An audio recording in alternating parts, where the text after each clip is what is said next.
నమస్తే ఎక్స్ప్రెస్ మినిట్కి స్వాగతం. ఆంధ్రప్రదేశ్కి సంబంధించిన అప్డేట్స్ని ఇప్పుడు చూద్దాం. అక్రమ సంబంధాన్ని ప్రశ్నించి పెద్దల ముందు పంచాయతీ పెట్టిందన్న కోపంతో భార్య తల నరికి దాంతో గ్రామంలో తిరుగుతూ ఉన్మాదాన్ని ప్రదర్శించాడు కాసాయి భర్త. నెల్లూరు జిల్లా ఏకర్లపాడులో జరిగిన ఈ ఘటన స్థానికంగా కలకలం రేపింది.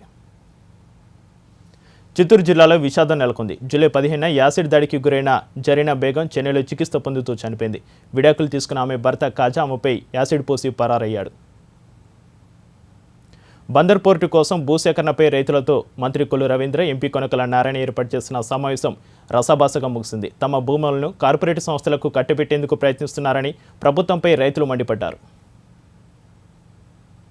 ఆధ్యాత్మిక రాజధాని రాజమహేంద్రవరంలో శ్రీకృష్ణాష్టమి వేడుకలు వైభవంగా జరిగాయి. ఇస్కాన్ ఆలయంలో గోపబాలుడికి పూజలు చేస్తూ భక్తులు పార్వశ్యంలో తేలిపోయారు. మధ్యాహ్నం ఇస్కాన్ ప్రాంగణంలో ఉట్టి ఉత్సవం కన్నుల పండుగగా జరిగింది.